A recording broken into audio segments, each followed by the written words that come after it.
marketing too. And What's up? We're here. We're at Figure It the Fuck Out. My boy Samnang.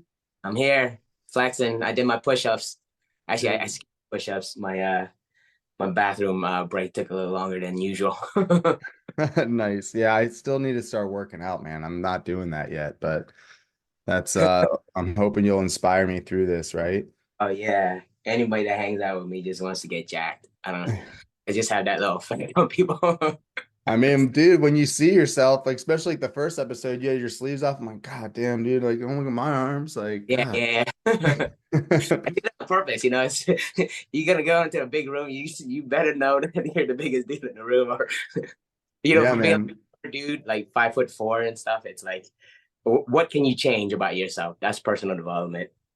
Your character, and then your physical body. You could change that. So, that's kind of like why I think we just have conversations about personal development. That's why I think this podcast is evolved into what it is, right? I think we were talking about why are we starting this podcast, or what are we talking about today, and what inspired us, or something like that. So, Yeah, I Danny, think yeah, last week we just kind of like again, we're winging this for everybody that's watching it, right? We just had a conversation and then last week we kind of just really just caught up. I feel like more than anything, just recorded it.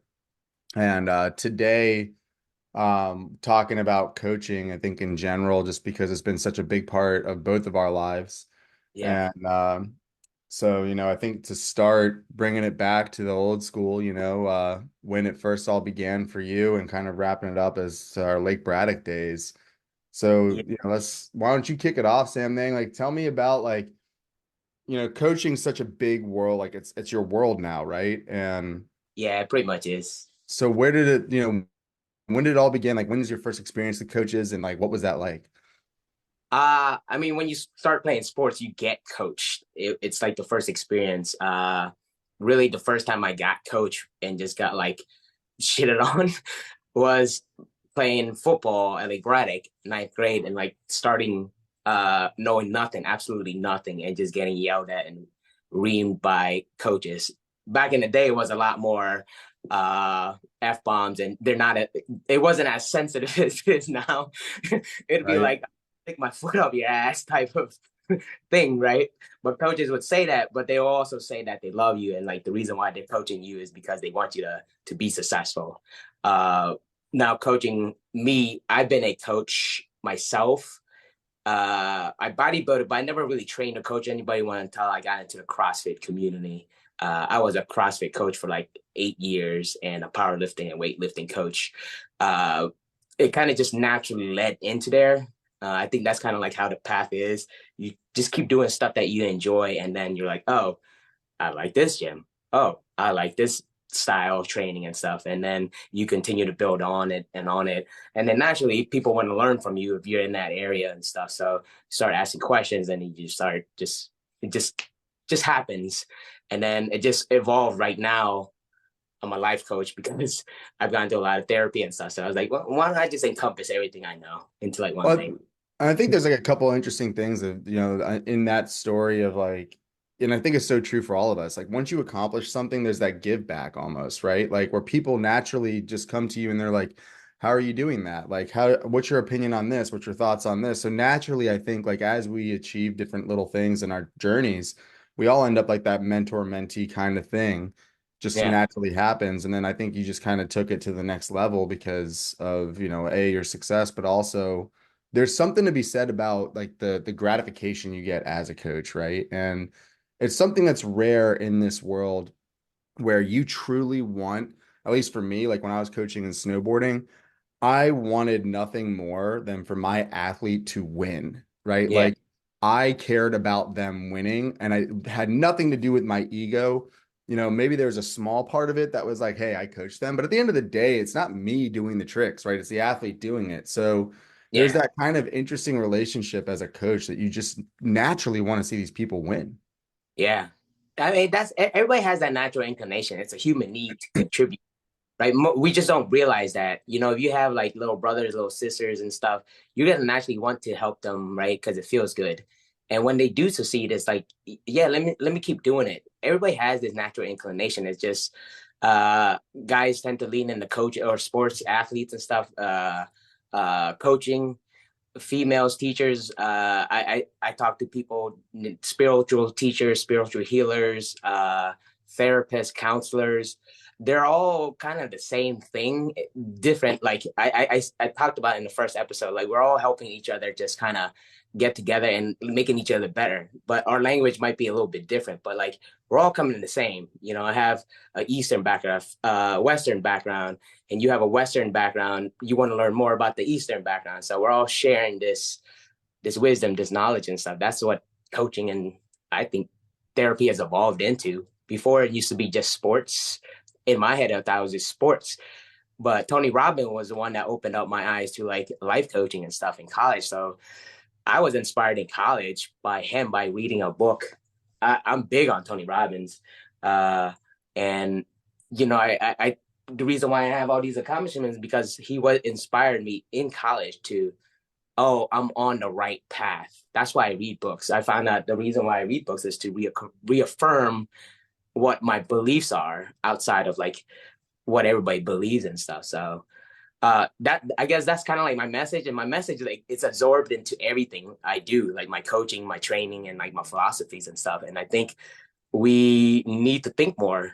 You know, I think it's a sense, it's a sixth sense that we don't really practice. So Yeah, uh, man. So and so you know, after college or after high school, right? You're getting coached in football. You move on yeah, into college, and then you mentioned that you started reading like Tony Robbins, which and this is the interesting thing about content, right? Like even the content that you and I post out there, right? It's like you were kind of getting coached indirectly by his content, right, through yeah, the book, yeah. which inspired you to do kind of the next thing and then learn more and so on and so forth. And then was it around that time that you started getting into like CrossFit and started like training in CrossFit, or like how did that like what would you say was like the kind of translation of like that kind of enlightenment of consuming Tony's content, and then like where you were like, oh whoa, I'm starting to do this stuff.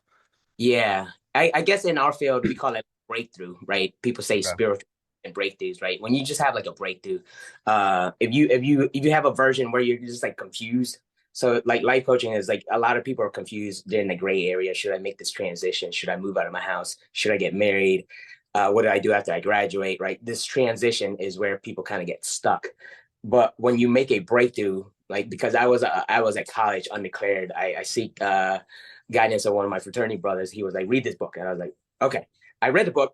I read like one third of the book. I picked up the one concept that like is called kanai. It's like discipline, right? Constantly and never ending improvement.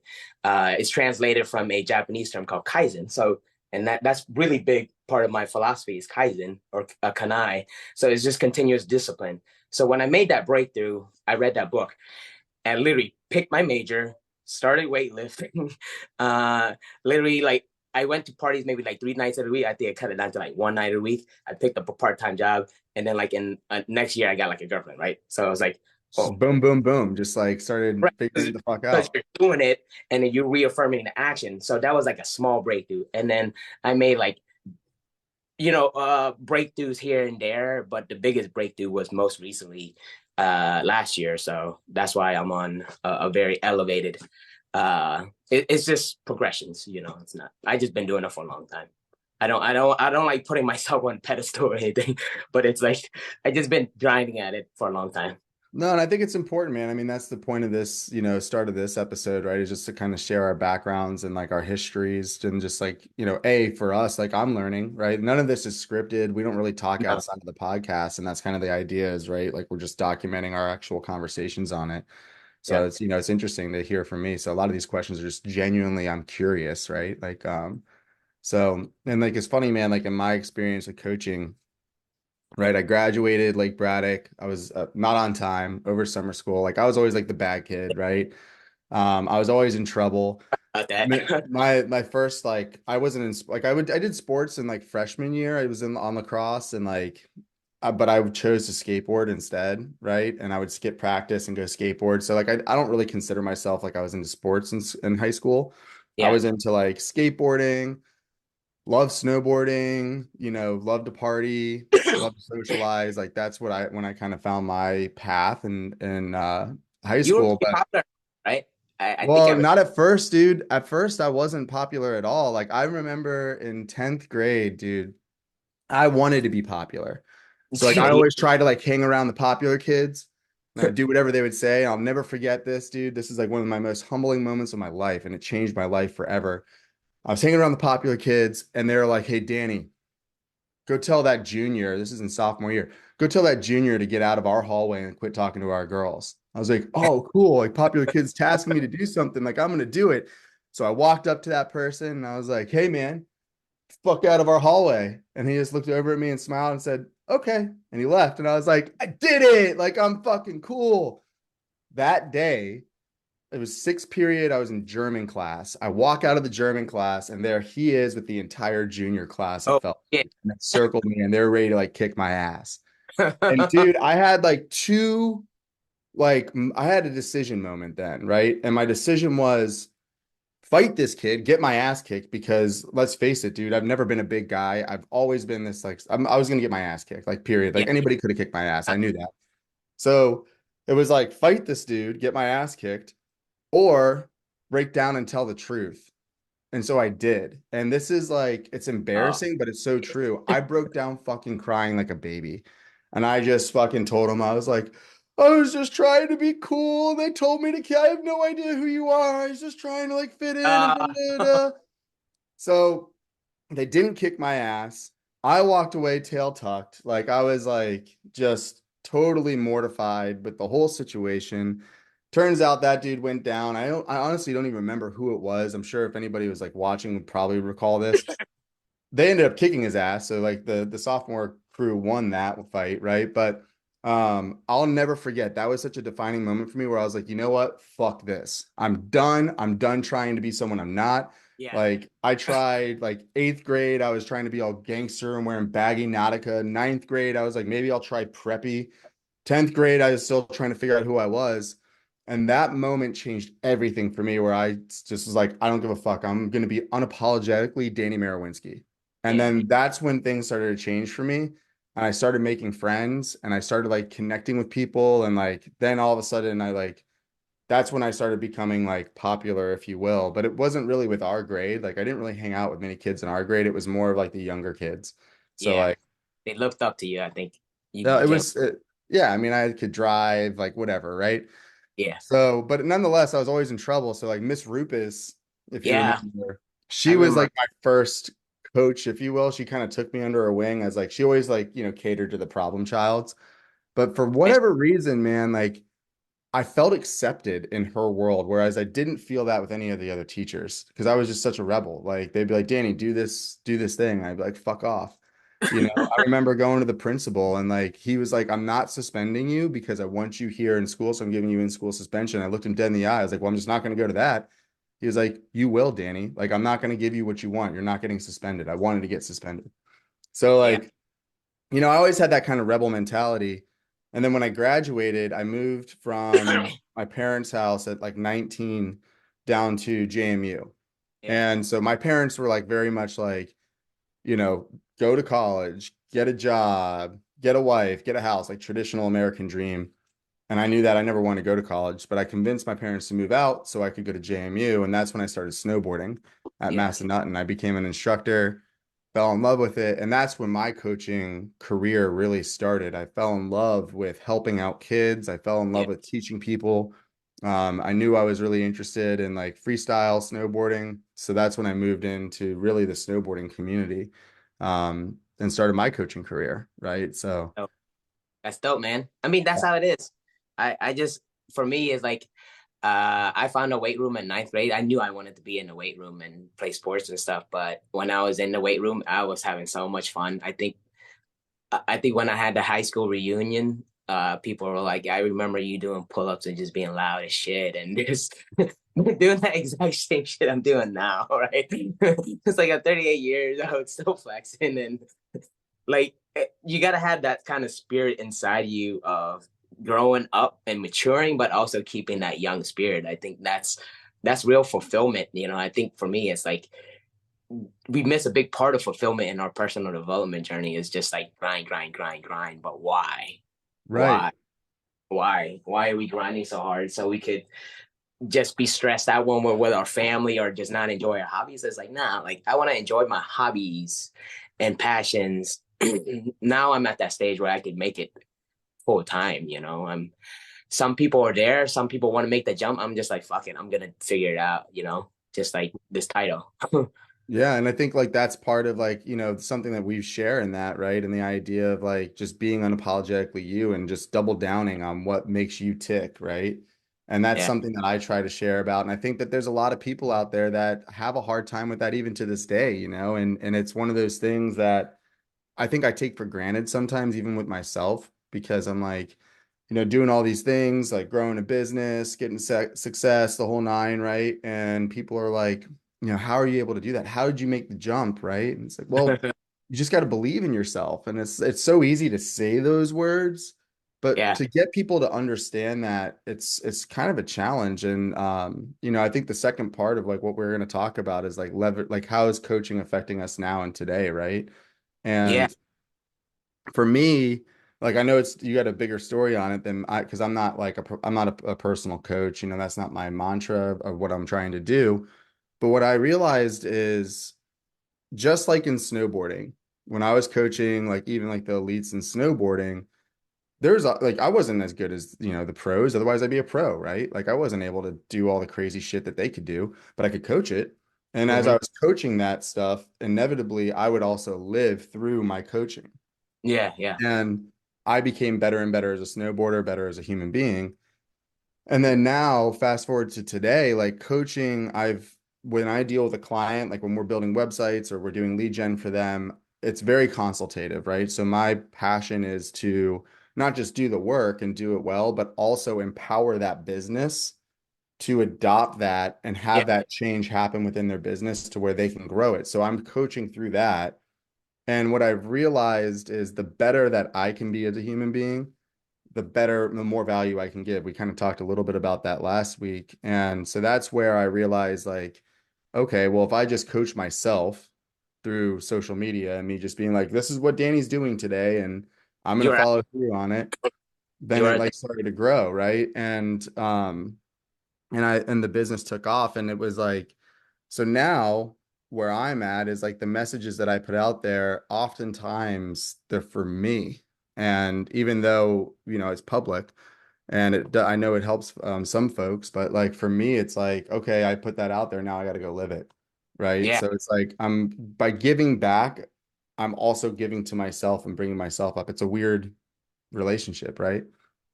No, man, I think you hit that spot on. I think being a good coach, and I think I wrote this down. I wanted to talk about like what makes a good coach and what makes a bad coach and stuff. Yeah. I was like, oh, this may be a perfect lead into that. Is I think what makes a good coach is someone that practices what they preach. You know, I don't Mhm. anybody that has to do anything extraordinary or anything. I don't think I don't think I've done anything extraordinary in my head, you know, compared to who I'm comparing myself to, right? So that humbles you, but it's like I'm still getting it, right? I'm not I'm not comfortable. Like I'm not comfortable. I sleep on Right. the ground, one pillow, like that Tempur-Pedic pillow, like my legs are up. I wake up and grind. I go to the gym. I eat like 4, 5 meals that are like exactly the same. My routine is pretty much like I'm in a grind, right? But that gives me like how David Goggins and Tim Grover, like when they coach, they carry conviction.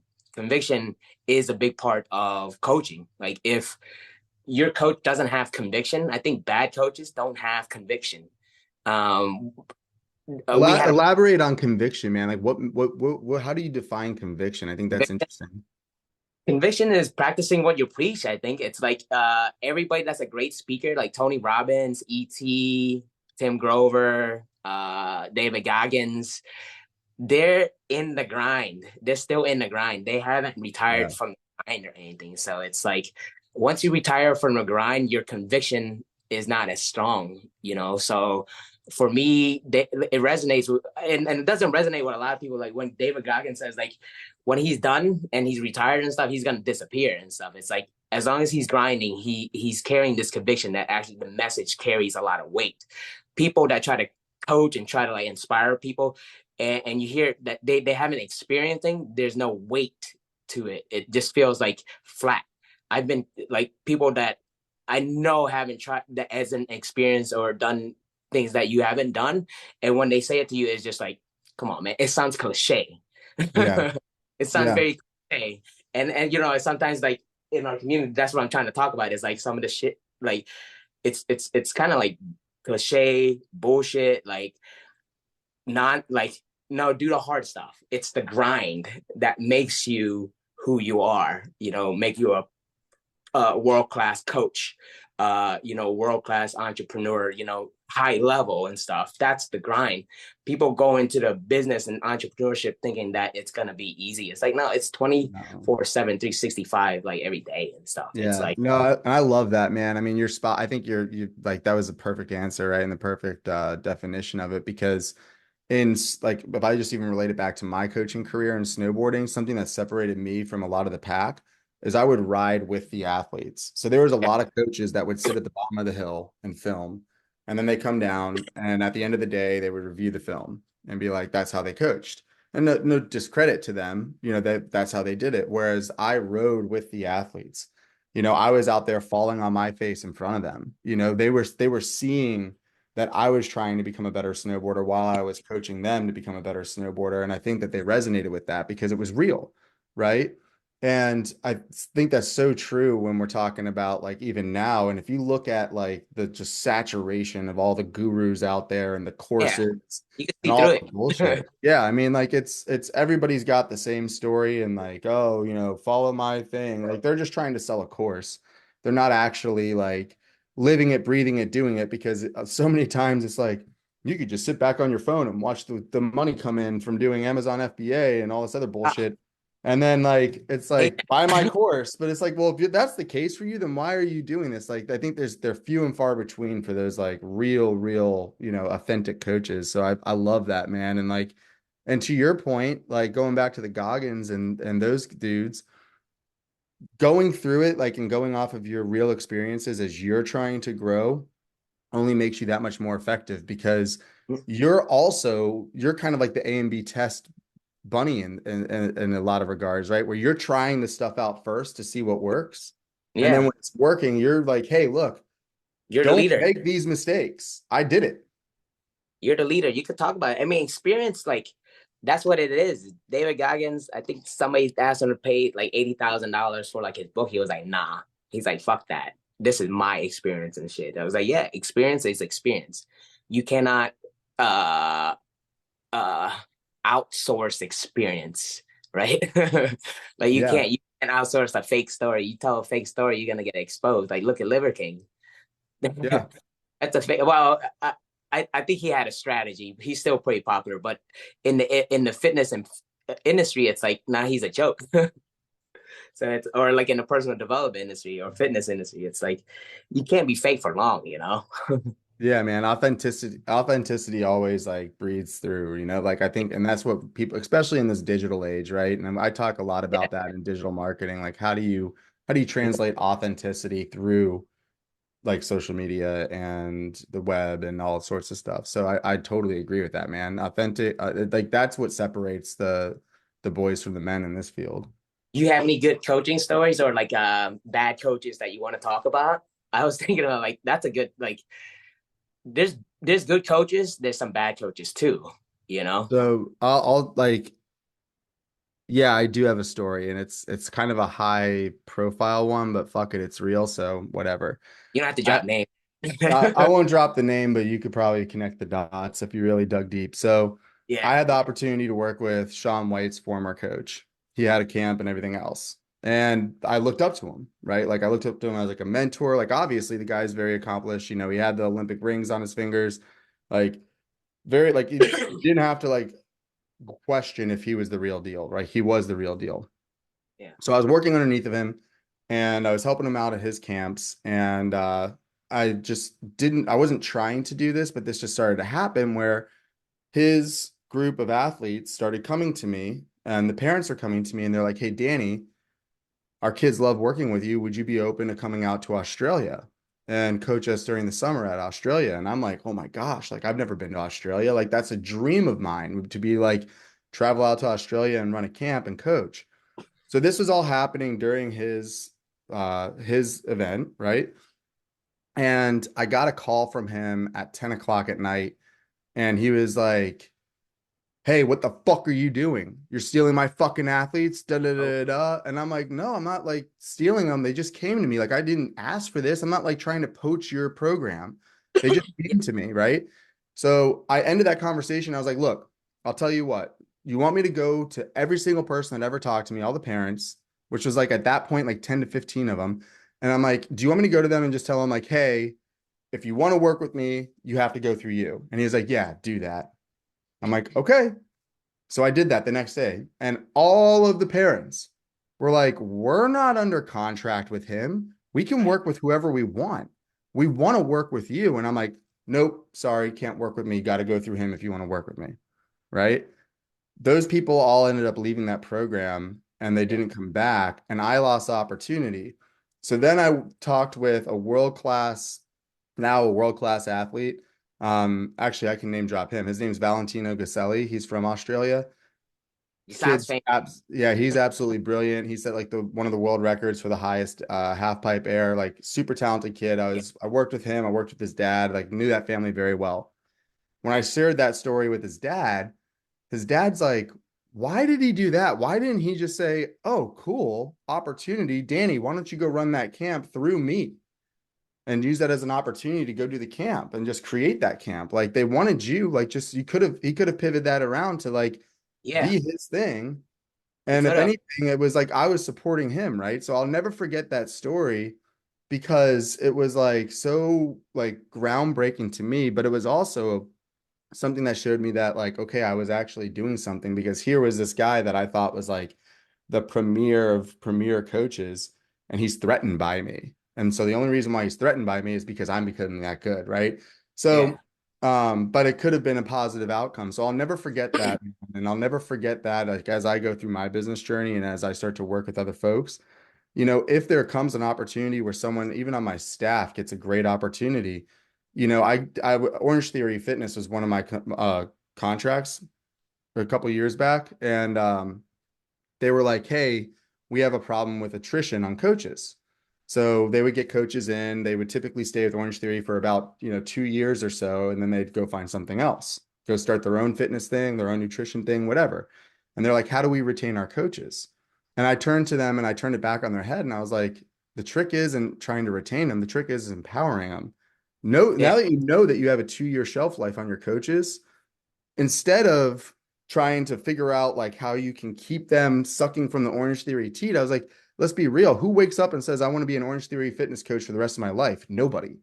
So why don't you set up a program that empowers them to yeah. go do the next thing, to go become their own business, to go become their own personal trainer, and like give them that backing of that and that support. And then ultimately, those people that go off and become successful will never forget where they got their start, and they will forever be a funnel back to you for new coaches as well as clients, right? And they're Wow, like mind blown. that is So, my. That actually so is really. that's like, yeah, that's my experience with a bad coach and good coach, right? That's really good experience because I'm thinking scaling opportunities on at Peak Performance Academy as well too, and thinking about bringing on coaches and how to kind of structure where like you're and the word I've learned this is a good word. It's an entrepreneur, right? Yep. Entrepreneur, hire people that are entrepreneurs within your company that take kind of part of ownership of that company and then build with an under it. And I was struggling too. I was like, am I entrepreneur or entrepreneur? When I started doing like a lot of the personal development, starting to try to learn business and stuff, to be less risky, I didn't want to leave my full-time job.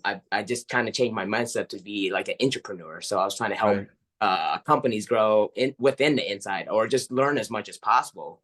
I think my experience, like I just grinded. I brought like like a social media or like Aura ranking, online rankings from like 84 to like 96 in like a year. And I was like, nobody cared except for me.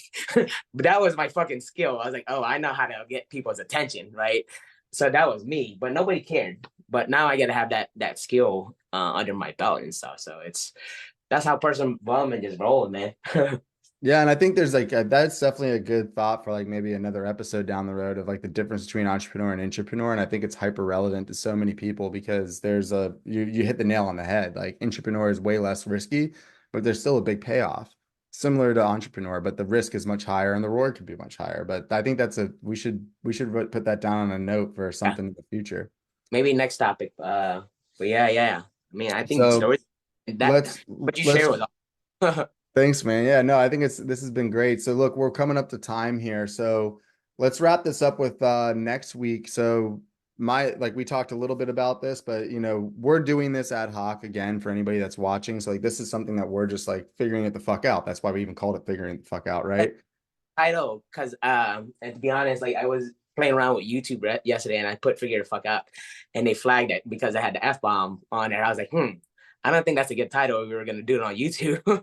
Well, we could be like FIFO. We could figure it out. Yeah, We could figure it the fuck out, right? Like yeah. it doesn't. That's what we were like I was doing yesterday. I was playing around with it and I was like, And then I started thinking, I was like, okay, how I'm all like philosophical and stuff, and I was like, how about flow in, flow out? Oh, there you go. Flow in, Right? flow out. I'm down for that. So look, let's do this. This like tease it up for the perfect conversation for what we're going to talk about in the next episode, which is like, what are we doing here, right? So like every podcast like always has a mission. Every podcast always has like something that they're trying to accomplish with it. And this is something that you and I just on a conversation was like, hey, maybe we should just start this. So we just started it, right? So I think we have a lot to learn about what this even is yet. So I think that could be something valuable. So maybe next episode, that's what we do. We can go through everything from like a conversation around what we name this thing and like what the actual mission is. And again, recording it live as we build it. I think that's the interesting thing for a lot of folks, right? It's like Yeah, we're not communicating outside of this.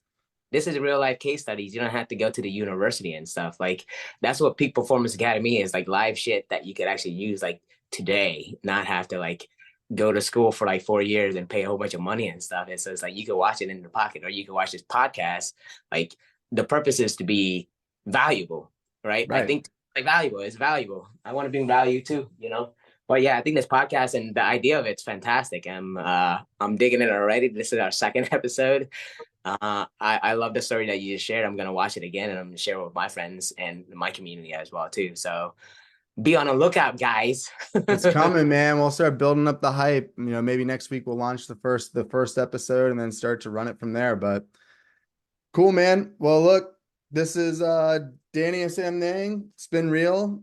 Looking Yeah, forward to our next one, and we'll figure out what we're gonna do here. You're sideways now, but that's cool. yeah. All right, brother. You got anything else you want to throw in there? Or? No, I think it was a good episode. It felt great.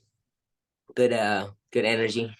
And do you want to talk about tomorrow's topic or I just we threw it just out there. Yeah, like what why? we're doing. Yeah, why we're doing it. So, Okay. that's something we'll figure out. So everything from, what the name could possibly be, and then also, why continue Yeah. to do this. Like what is this? What's our goal? Like what's our mission? Yeah, I thought about our conversation too. You talked about instead of doing like I didn't realize that's something that you taught me about marketing and like double duplicate stuff. I didn't realize that. So if you want to I have a YouTube channel and I have a community. I was like, maybe I could put my our podcast in the community and say it's like a premium or part of the community and stuff. But we could market FIFO, however, because you're the marketing expert. I said Yeah, when you and I think yeah that's something too. yeah Like even like literally like, and I'm still recording, but that's cool. But like next week's episode, like that's what we should do, or like tomorrow when we chat, like that's literally what we should do, right? Is like, what is this structure, right? Like I think if we just dive into that and just have an open conversation about the name, how we're going to share the content, where it's yeah going to live, what the mission is, like that's people like again, I think the cool thing about this that people will gravitate towards is like, oh, these guys are like documenting as they build it. Yeah. So it's like we can follow the journey. So like let's fast forward. Like I always like to do this where it's like I do this with all my customers. So it's like you have the easy button. You can push it and you get dream outcome instantly. What is that dream outcome from this, right? And then they typically tell me what it is, and then we reverse engineer it through like digital means and things like that. So if the dream outcome is 10x your business, or the dream outcome is, have a full-blown studio or this or that or the other, and like have high net worth guests come onto it, whatever that dream outcome is. And it's like, okay, well, how do we do that? We reverse engineer it. That becomes the action plan from a digital strategy. And then we just start executing daily, right? We just start boom, boom, boom, boom, boom. This is how we're going to get there. And Yeah. in this case, we're documenting that journey. So what would be like for at least for me, what I'm thinking is like, imagine if this does take off, we do really well. 1 year from now, we're still rocking it. We got tens of thousands of subscribers, right? It's working. Yeah. You're like in now, like we've been able to bring on sponsorship dollars. We can put it into this little like area of the business, upgrade your studio, upgrade my studio, whatever. And then we could reference back to this, right? Like that's going to be so tangible. And like to your point of conviction, like so tangible and so real. Like we didn't know what we were doing. We just wanted to try it.